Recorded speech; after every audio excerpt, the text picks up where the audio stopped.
September 14, 2021. Ama Mirna! Woo! Congrats po kay Ama Mirna.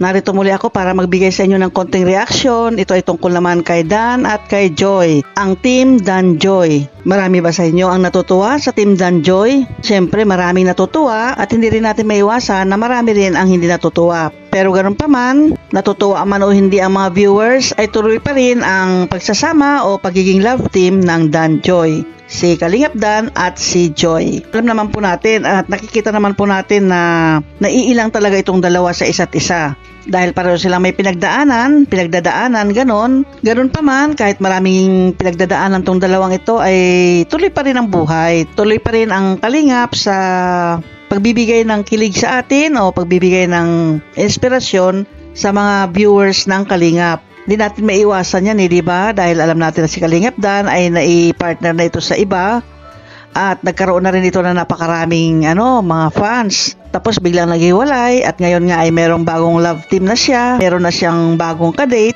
Sabihin nating bagong kadate kasi itong aking papakita ay talaga namang unang date nila ito bilang love team na Dan Joy. Good vibes lamang naman po ito mga kalingap dahil sa mga ganitong pamamaraan ay nakakapagbigay ng tulong po ang kalingap. Huwag nating isa puso, huwag nating masyadong dibdibin ang pagiging love team nila. Basta importante ay magbigay ng kasiyahan o magbigay ng konting saya sa pamamagitan ng kanilang pagsasama o pagtatambal. Alam natin na si Kalingap Dan ay medyo nakakatanda ng konti kay Joy. Konti lang naman. Hindi ko sasabihin matanda siya, kundi mas nakakatanda siya kay Joy. Magandang pakinggan yun. Kumbaga si Kalingap Dan ay sanay na ba sa buhay? Sanay na sa diskarte sa buhay, ganyan. Marami na siyang pinagdaanan, marami na siyang mga experience, lalo na tungkol sa pag-ibig. Ayan, marami na siyang mga, alam na niya kung paano simulan yung journey niya dito sa pagiging love team niya kay Joy. Pero alam ba ninyo na si Kalingap Dan kahit sanay na yan ay mayroon pa rin yan kaba sa buhay. Kinakabahan pa rin. Naku panoorin nga natin to. Ayan. Nararamdaman ba yung nararamdaman ko? Ano ba yun? Hindi ko alam bakit ganito ang pakiramdam ko sa gagawin natin ngayon kasi kinakabahan talaga ako. Hindi ko alam kung bakit. Exciting yan First time ko nga na maramdaman to na papunta pa lang ako sa pupuntahan natin tapos kinakabahan na ako. Hindi ko alam kung ano magiging reaction to pag nakarating na tayo doon. So Ryan, dito na tayo. Kabahan na ako. Ano na Ang bagong lugar nito. Ha? Bagong bago. Bago no? Oo. May bilis ang tibok ng puso ko. Tara? Tara.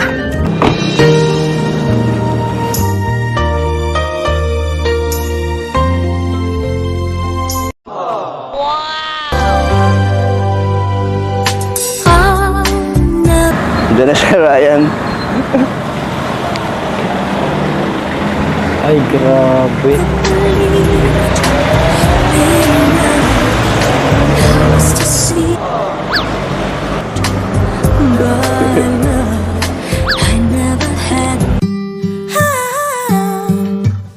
Ayan nga, di ba kabado siya?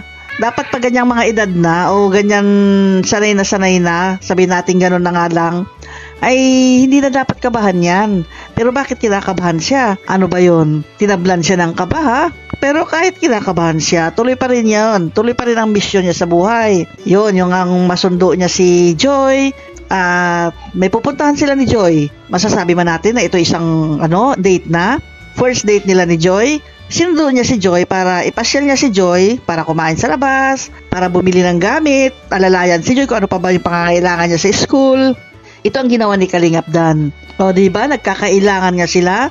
Hindi lang si Kalingap Dan ang medyo nahihiya, kundi maging si Joy. Kitang-kita naman sa mga kilos ni Joy hiyang-hiya siya o talagang hindi siya makapagsalita pag si Kalingap Dan ang kasama.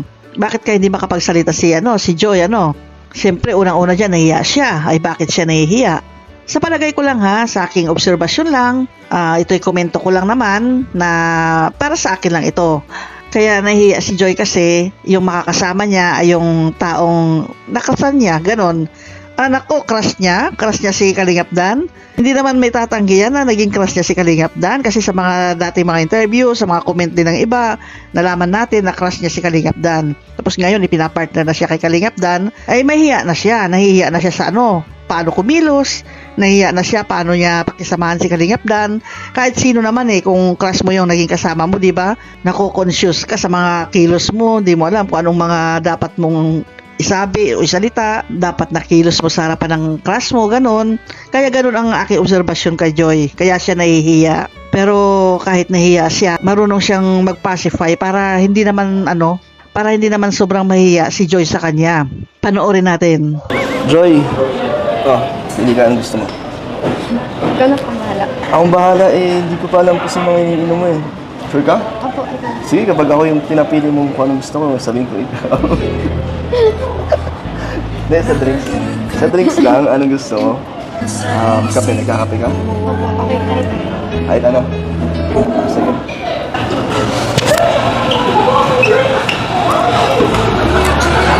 Wait lang natin yung order natin. At sila kanina po nabantay natin. Habang wala pa sila, tayo muna. Mag-usap. Nag-enjoy ka ba sa lakad natin? Masaya ka naman? Masaya.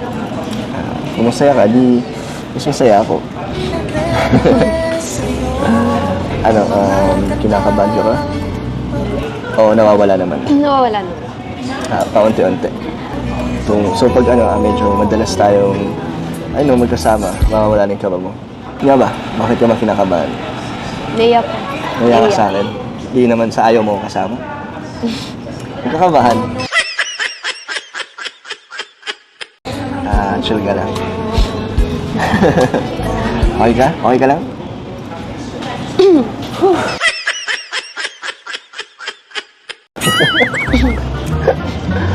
Nakamatuloy ako sa'yo bigla. Nawala na yung kaba ko eh. Kinabahan tuloy ulit ako. Pero first time na taga natin magkausap, no? Na dalawang tapos dami natin nagawa.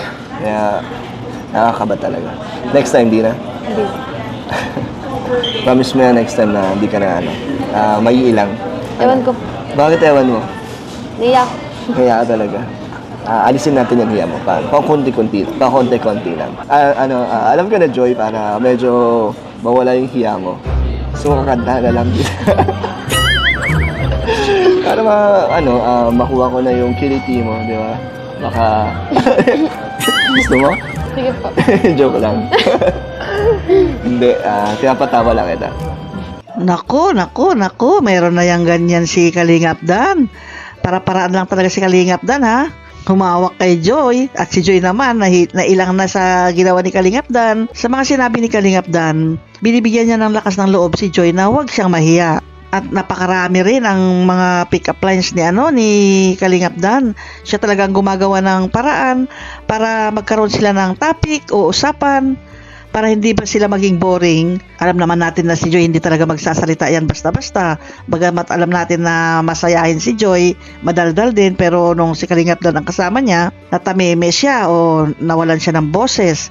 Kaya tong si Kalingap Dan, hindi siya tumigil. Siya talagang nagsasalita at nagbibigay pa ng pick-up lines para sa ganon ay maging komportable o maging at ease ba si Joy sa kanya. Nakakatuwa talaga itong dalawa, ano? First time pa naman yan kasi. First time date pa lang naman yan. Kaya nagkakailangan pa, kumbaga. Si Joy mismo naiilang pa kay Kalingap Dan. Alam natin na ito may mga susunod pa na mga pangyayari. Magkakaroon niya ng tuloy-tuloy na episode sa kanilang dalawa. Kaya antabayanan natin kung ano ba yung magiging reaction na ni Joy at ni Kalingap Dan dito sa susunod na pangyayari o sa susunod na vlog ni Kalingap Rab sa kanila. Hayaan lang natin yung mga bashers dahil ang mga bashers naman mawawala din yan. So umpisa lang yan meron, pero pagdating ng tumagal-tagal na yan, mawawala din yung mga bashers at mafo-focus na yung mga isipan o yung mga puso rin ng mga viewers dito kay Kalingap Dan at kay Joy. Sana lumawig pa yung kanilang love team para sa kanon ay maraming matutuwa sa kanila. Kaya abangan na lang natin ang susunod. Salamat muli sa inyong panonood. Hanggang sa muli. Bye-bye!